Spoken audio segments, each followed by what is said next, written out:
Tell me, what do you think of this Albion occupation? You've been activated. Is that a prospective recruit I see there? Might be.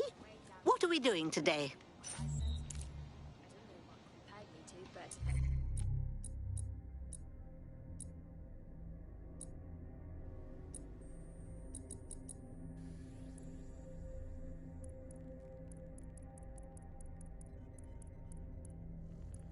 Looked inside my bag and...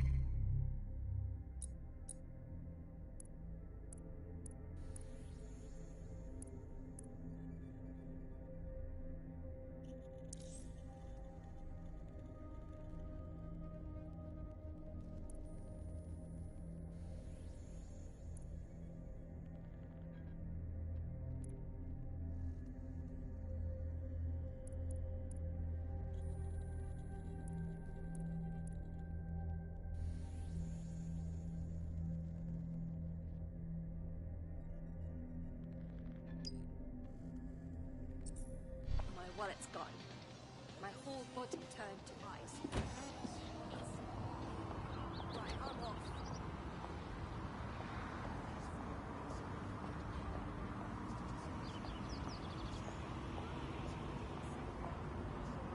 Shit! Care to say that again? Back off! Not again! Oh no!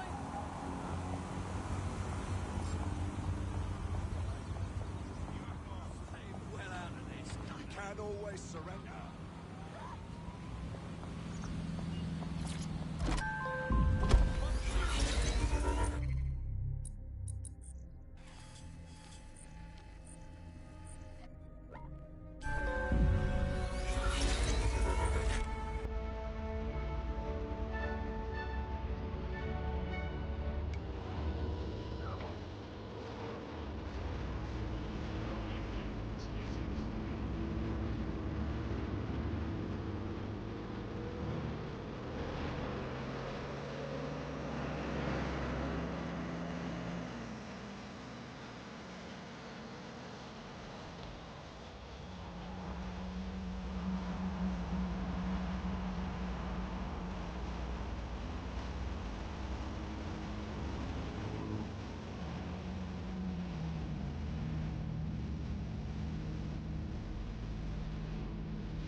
Auto drive now enabled.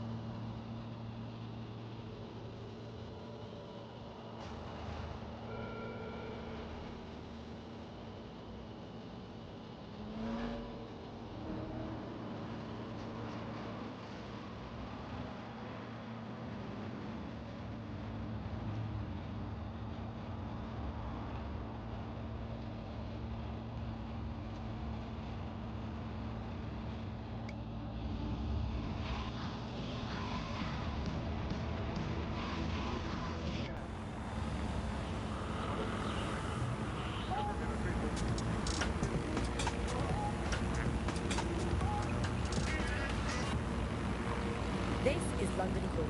You're listening to Bucket your pirate podcast source for what they don't want. I'm Tash, and this time we're giving a special shout out from us to the boys and girls at the Signal and Intelligence Response Service, better known as SIRS. Why not? They're going to be listening anyway. They're listening to everything. But don't worry, we're not going to say anything bad about a massive, unaccountable spy organisation that uses its powers to stifle dissent and shut down free speech. Instead, we're going to look at how SIRS became so powerful. And as usual, we'll keep everyone's names and locations secret, so SIRS doesn't come looking for them. Ian was a veteran political writer and podcaster back in the days of pre-crisis Britain. Is the world we're living in now fascist? Well, this is what fascism is. It is the complete and total control of the individual.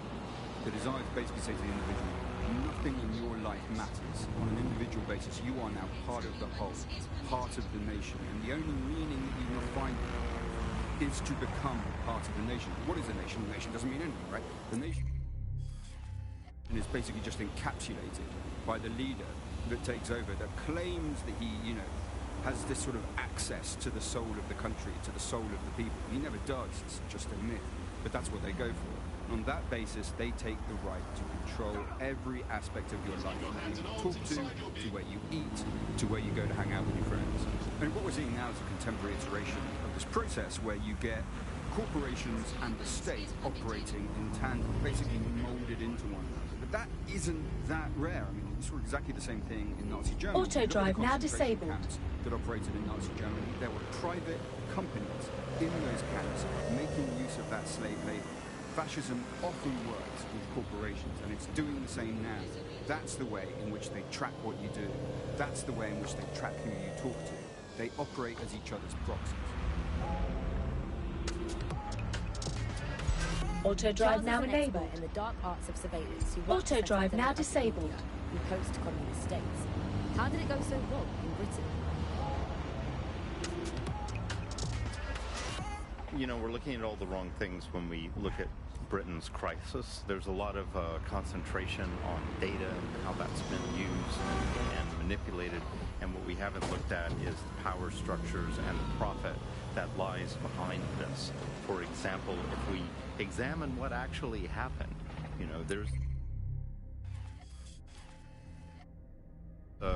there's a company that's really very interested in selling passports and Shall we have a making it look-see? easy to provide visas for investment and so on. And historically, throughout the world, they've been working with this big data manipulation company in order to overthrow governments. And then suddenly, all the chickens came home to roost. Nobody could find any receipts for what was paid for. Nobody could figure out how things were done, but everybody had a feeling that something really stunk, and they couldn't figure it out. And yet, it was standing there in their face the whole time. So there's a couple of different ways that we got where it is that we are.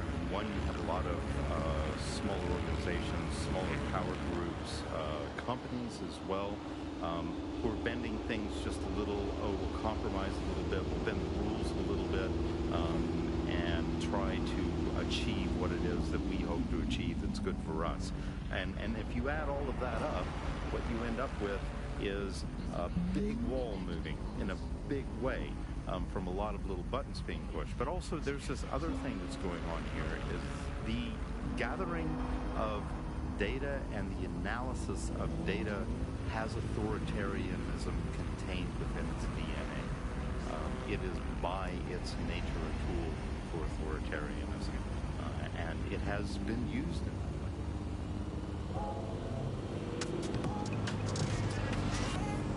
How does big data look into our lives? James covered it for the pre-crisis press. We're starting to see the merger of private data and that with data held by the state into what are called social credit systems. This is where every aspect of your behaviour is monitored and totted up by a central system to sort of score you as a person, a bit like a credit card, but predicated on all of your behaviour rather than just the money you're spending. And this can have profound impact. We're starting to see systems emerge which will punish you and stop you from doing things in society based on your behaviours. And this can be as trivial as if you jaywalk if you cross the road in the wrong place. You might lose points if you do some community activities or help your neighbours. You might earn points, and then this can be used to sort of evaluate you as a person. And this could mean, for example, better travel privileges, being able to travel first class, or being denied from travelling first class. You're not being able to travel at all. These things are very real.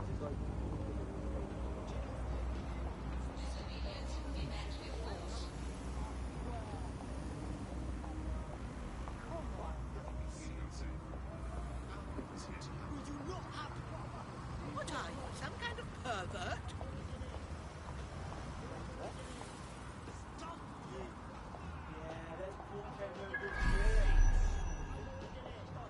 This shit should be against the law.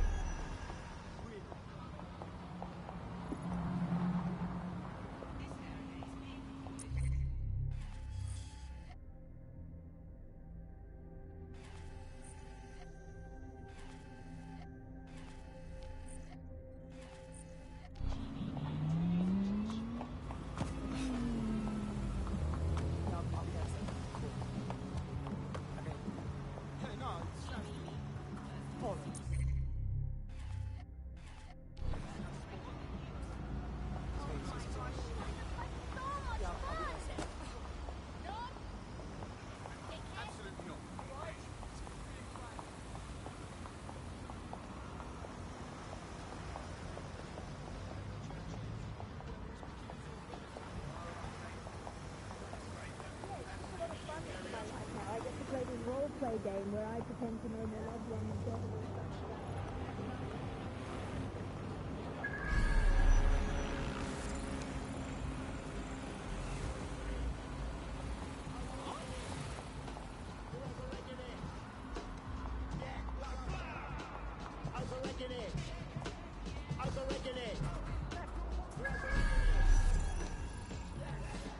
Their profile says they're a construction worker.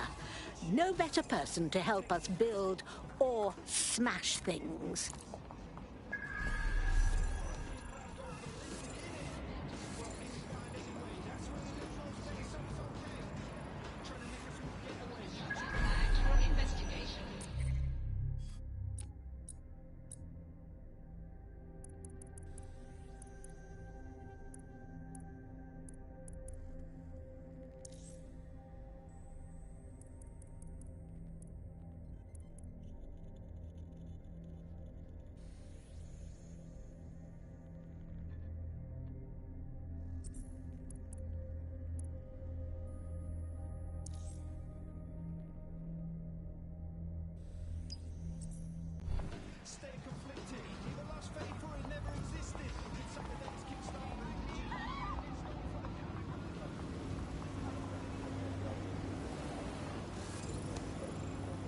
You're right, it's a great sport. I mean, it's fun for all the family. It's guaranteed action.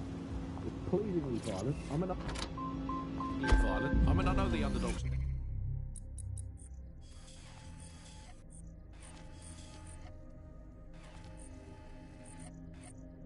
Never win, but I mean, that's like top-level football to pick up. But it's still fun to root for them, isn't it? Go team, people of Britain. Oh, never mind, you've been crushed by the machinery of the state again. Still, good effort, lots of positives to take away from today's riot. I'll come back stronger next time. My luck's going to turn, I can feel it. It's our season. It's our season. You can't spell riot without right, and by right I mean right wing. So, who do we turn to for help, support and assistance in desperate times like these? Well, our artificially intelligent friend Bagley's rogue, estranged brother. The one that tells it as it really is, not as it is pretending to be. Exclusive to this show, Bugley. And remember, life's worse with Bugley. Here goes. Bugley. Hello, Andy. Bugley, tell me the path to true lasting happiness.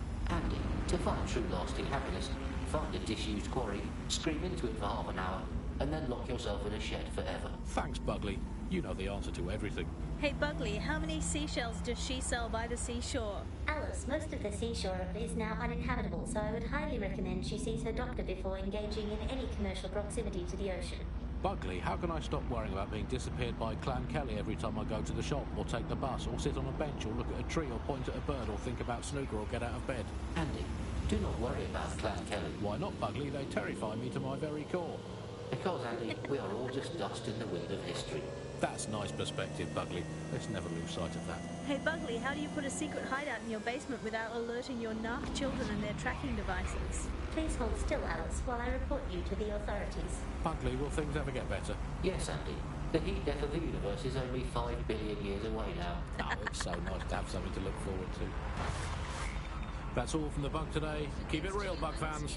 Actually, that's terrible advice. Keep it as unreal as you can possibly manage, but that's way better. When a startup advertised passive income to anyone willing to enlist their autonomous vehicle in their networked taxi service, many people jumped at the opportunity. The hidden catch? Their cars were being used to ferry drug shipments. Join us at GBB for the full story.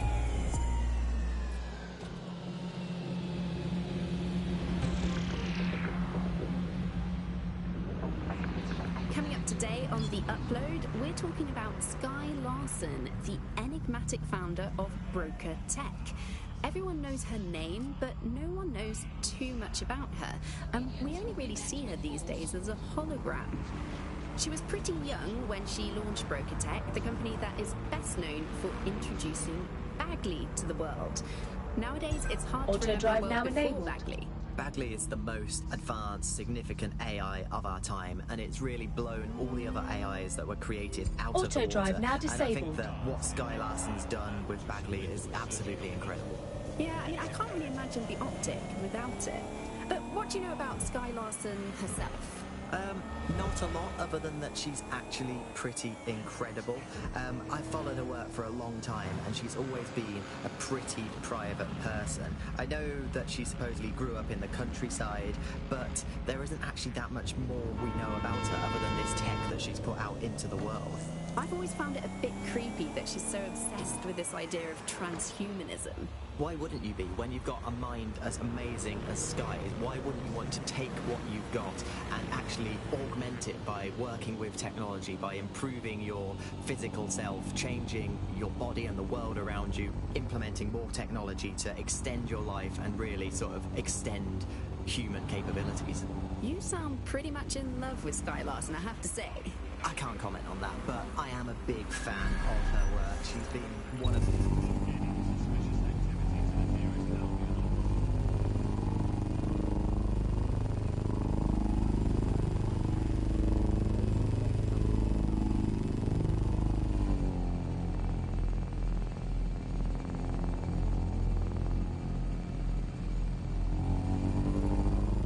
If you want to revoke our Prospects rendition order, you can do it from a terminal at this location.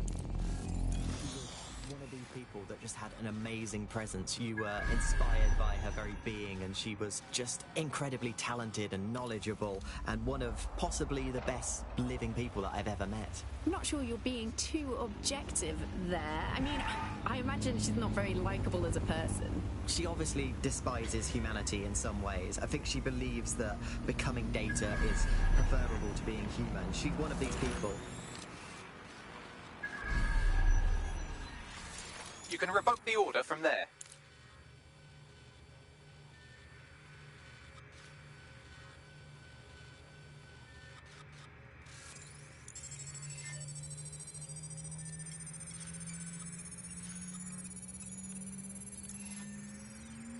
Rendition order cleared.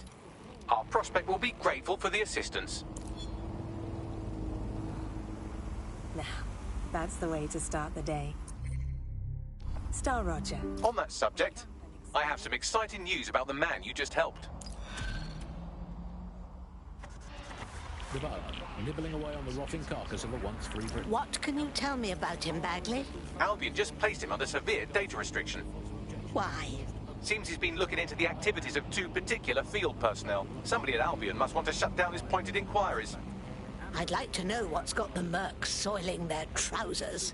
Right, here's the coordinates of the goons in question. See if you can't work out what they're up to.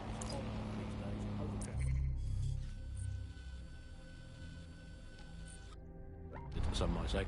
Joining me, as always, my next-door neighbour in these Netherlands of nonsense. It's Alice. Yes, indeed, it is Alice. Alice, who the bleep is Alice? I am not going to tell you that, but you can just sort of sense it from the timbre of my voice. Let's spin the wheel and find out where we're getting today's news from.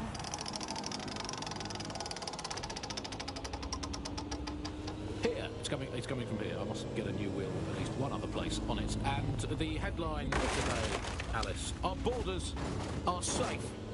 We can all sleep easy in our well-bordered beds. 4,000 illegals were deported last month. These illegal people breaking the law just by existing. And of course, illegality is contagious. It can osmose through your skin. Are they breeding these people in tanks? So, we've got rid of 4,000 of them. My question for you, Alice, is why only 4,000? Is that really enough? I will not feel safe until at least another 75 million people have been deported from this country, and I'm here in Britain on my own. As a bleeding heart lefty, Andy, I would normally be outraged about this, but really I think mass deportation is a very handy way to break up with a partner. I'm sorry, baby, I love you, but an anonymous source has reported you for snoring really loudly in a French way. So everyone out, no exceptions, Alice, not even you. It's for the good of the country. Everyone out, unless you can prove that your family are in the background on the Bayeux Tapestry cheering on King Harold at the Battle of Hastings in 1066. Get out! Actually, that's not British enough. Unless you can show unarguably that your direct bloodline is untainted by anything since before the Romans. Actually, scratch that. Unless your direct ancestor was personally responsible for building Stonehenge, get out of my country. I guess when you look at it, you know, the best ways to stop immigration, apart from obviously the end of the world, to make the place you want to stop people coming to as unpleasant as possible. So, well, we absolutely are doing that, Andy. Well, you know, fair play to the government for helping us with that. Another option: extend the White Cliffs of Dover. They've been resting on their laurels for too long. Very inefficient, it turns out, as a means of stopping immigration. We need to extend them by about another 11,000 miles, a full wrap around Great Britain, and they could do with being about 1.5 kilometres higher as well, with a special greasy coating to stop people clambering over the top or however they get in. Here's a quick joke for you, Alice. Did you hear the one about the woman who went into the immigration processing centre and was ever seen again? No, Andy, I didn't hear that one. Boom. Set up, punchline. Classic. For those of you unfamiliar with it, the immigration processing centre is, of course, where so many of our guests to Britain go for a longer than desirable game of involuntary hide and seek. You are listening to The Bun. I will conclude by saying that of all the things wrong with Britain today, I think immigration is right up there, Alice. When you think of all the health professions we've stolen from overseas over the years here in Britain, it's quite possible that all these people are just coming here to try to get an appointment with their local doctor. Yes, Andy, certainly as someone who came from the expanded arm of the empire when Britain was still reaching out rather than folding in on itself. Most of us just come here to visit our stuff in the museums. British way. Speaking of international movement, Britain has recalled all European ambassadors after a spy scandal. I think this is probably a good thing, because British foreign politicians are always putting their foot in their mouths. How much worse can they do if they're not there? I mean, by definition, the fact that there's a spy scandal means that they were terrible spies. The point of spies is that there's never a spy scandal. Yeah, but let's give credit to all the spies that haven't been in scandal.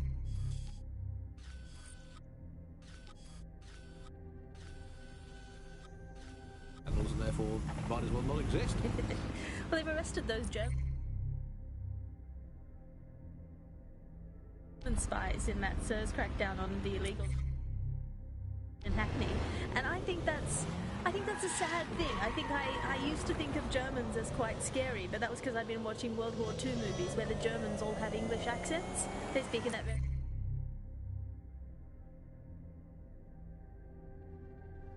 like precise ways, very, you know, they have ways of making you talk, and now Germans all have that American accent where it's all like, oh, welcome to the party, we're having a really nice time. They're much friendlier Germans. Let them stay. Well, that's all today, youngsters. Remember, it's not as bad as it seems. Honestly, I hope. Until next time, bye-bye.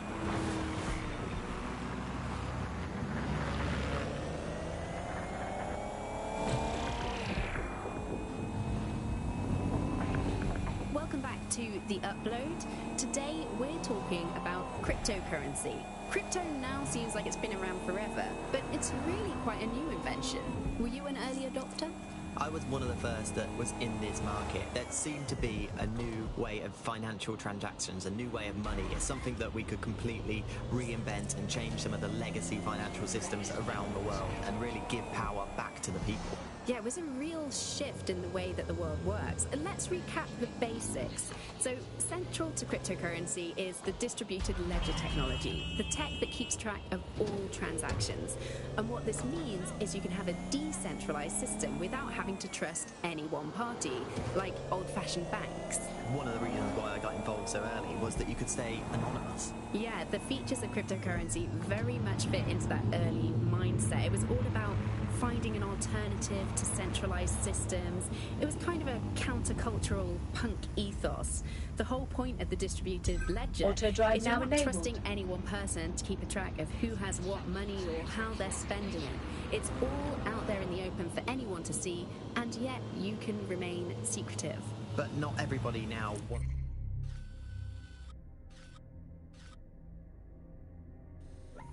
to keep up this crypto legacy. They don't share this attitude anymore. We've seen institutions, businesses, even governments experimenting with crypto, which doesn't really fit into its original radical counterculture mold. Yeah, it's kind of weird today to think of people not using cryptocurrency. It's so mainstream now. You know, I'm almost nostalgic for the feel of cash. Good old-fashioned paper and coins. First they changed the paper notes to plastic notes, and now it's just all digital. There's nothing to hold on to. It was great just to be able to have a little bit of money to carry around with you. I think the turning point in the UK really came a few years ago when the pound dropped 10% over just one season. People living off grid started using crypto, and just as everyone was losing faith in the pound, they were gaining it in cryptocurrency, which turned out to be much more stable, kind of the opposite to what people thought in the beginning. And then, of course, there was the recession. It didn't take long for startups to see an opportunity in this new way of doing finance. A lot of traditional money was converted to crypto, and it really shook up the financial sector. Can you remember when they first introduced crypto cash points? That was really sneaky. It was Auto a classic drive now startup disabled. behaviour. They just installed them everywhere. No consultation with the government, no approval or anything. But people immediately started to use them. Yeah, it kind of reminded me of how Bloom put out the Optic. They just made it free. There are the Albion personnel our prospect has been investigating. We could get more information by scraping their optics.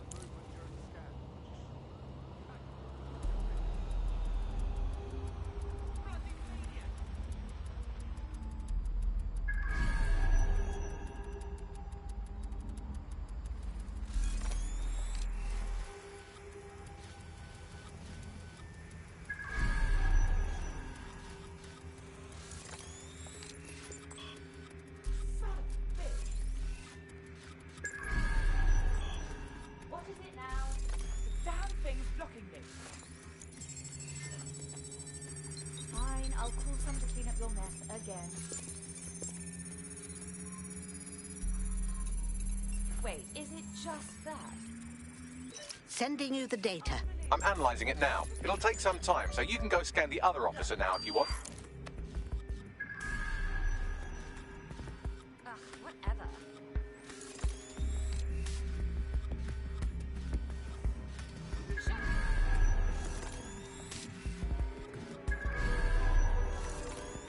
Search the area. Drone, engage search and alert protocol. What is it now? Something's blocking my access.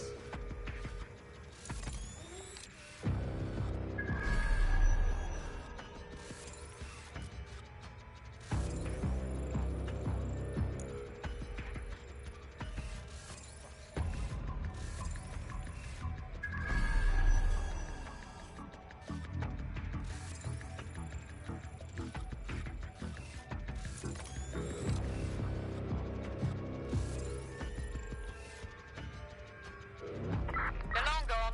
Tag logo cameras, maybe they're on CTOS.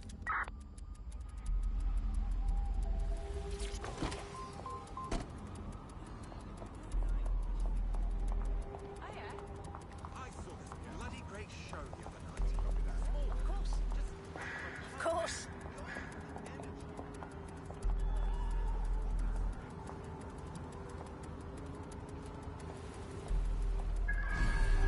Always keep your optic device with you at all times. Failure to provide your optic to an Albion personnel will result.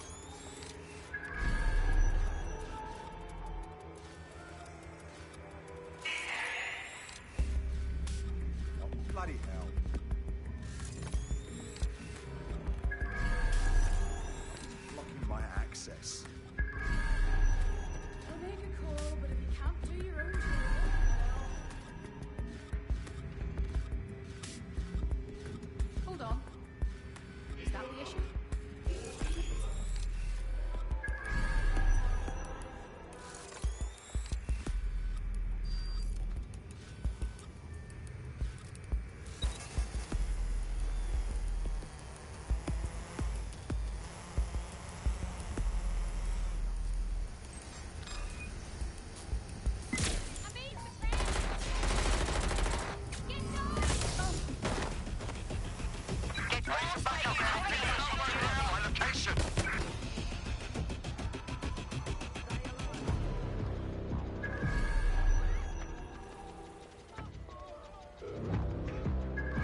Completing the search. By the KBB. That computer.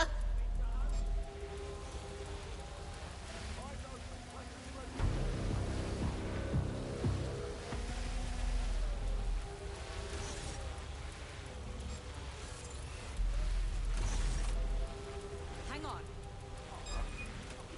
That drone's been hacked. You hear that?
A security assessment will take place at 10 a.m. this Friday. Compliance by all residents is mandatory.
All right, Bagley, what have we got? These two have a rather ghastly hobby. Seems they grab undocumented Londoners from off the street, torture them for a few days, then ship them out of the country. I doubt that's improving the city's tourism revenue. You got all that from their optic? You're spooking me, Bagley. Well, between their body cams and their message history, they've left quite the paper trail, almost as if they're not worried about being caught. Shall I send the details to our friend? Yes. Bagley, set up an introduction. They've gone.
against all of us. Honestly, it could be a whole lot worse. No, you're really fucked up now. Awaiting area crime report. It is unlawful to congregate in groups larger than 3 persons.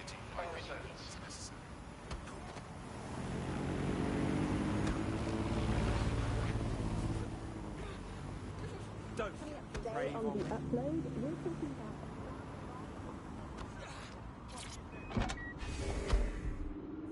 trying to rep for the area, man's trying to make it.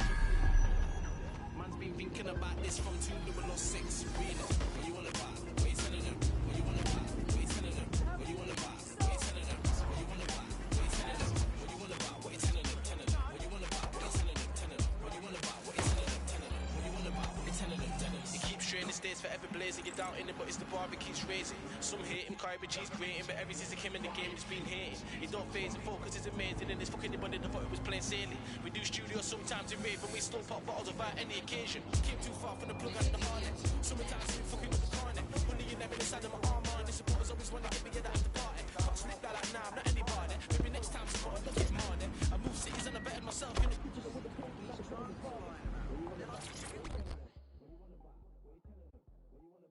So you're DedSec? Ah, that's so cool. I'm meeting DedSec. Thanks for getting me those logs. Somehow it's worse that they were so lazy about covering their tracks. I want to release this, but I can't. Well, not yet. The public needs to know what's going on, but I can't publish. Not yet. What do you mean? These guys got on my radar in the first place because they arrested my friend. If I put this out and Albion puts 2 and 2 together, my friend's dead. I can't risk that.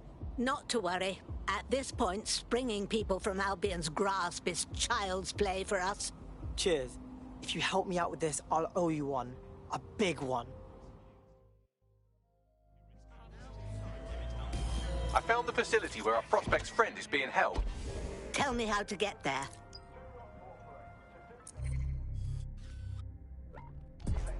Now she wanna call me asking favors. Still I'm on the hunt for different flavors. While my mind is here deciding right or wrong. Did I mess up all along? As I scroll up looking through my older pictures. Bitches buzzing up the phone from me or just my riches. Now I get suspicious, all from being so ambitious. Now I see the circle vicious, searching for satisfaction. Only getting a fraction of that feeling, and it's fucking up my intuition. Now they wanna steal, cause a nigga only loyal as the last meal. Got a $500,000 stacking on my last deal, and they wonder why I'm paranoid. Cause they jump man just to get that jump man.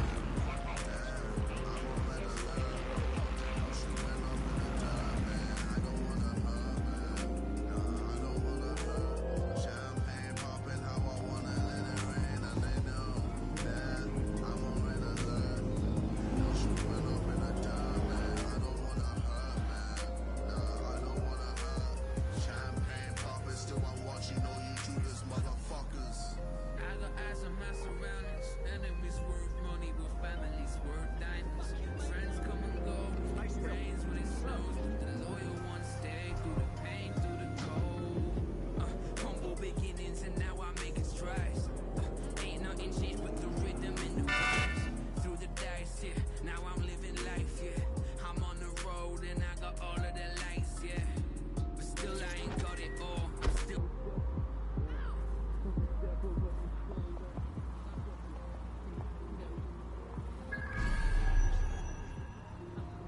Our prospect's friend is in an off-the-books holding cell somewhere on the premises. I'm betting those upstanding Albion goons are looking to avoid official scrutiny. I understand. I'll see what I can find. The hostage is in here. Let's get her out.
disappointing.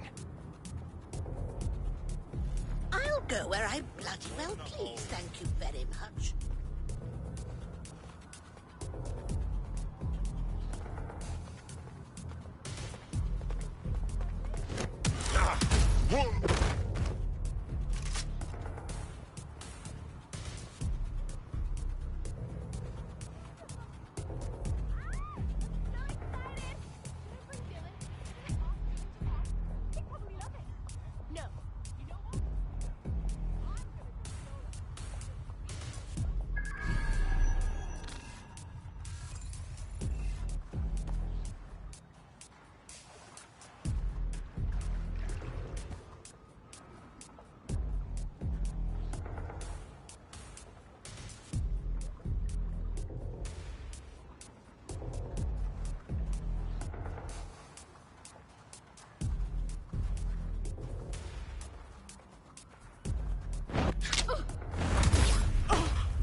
Congratulations on your great victory. I'll contact our prospect once you get his friend to safety.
I don't see anyone following you.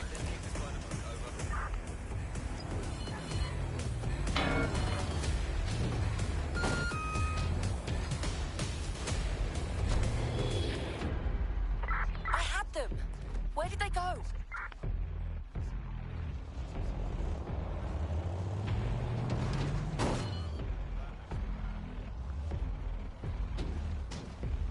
Good news, your friend is safe. You can unleash the press. Good. I can see the headlines now. Albin fires 2 low-level goons, claims no knowledge of beatings. We really saved the world, didn't we?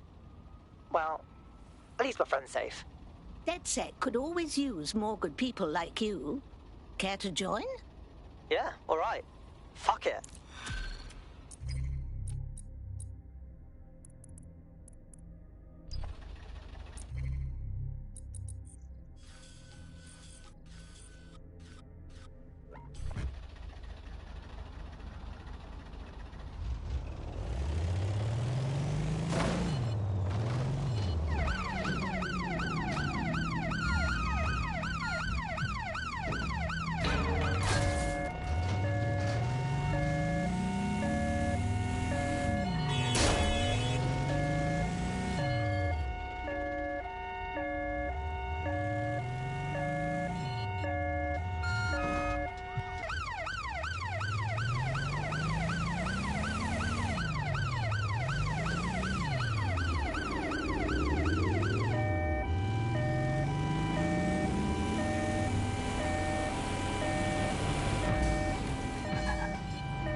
everybody!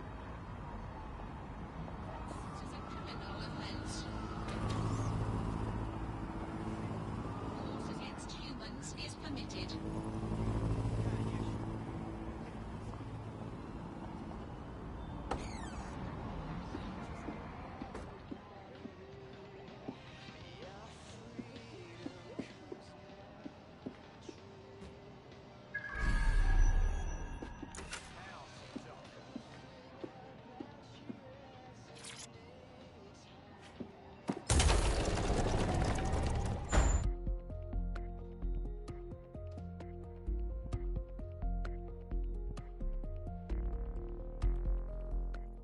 Everyone's been behaving themselves.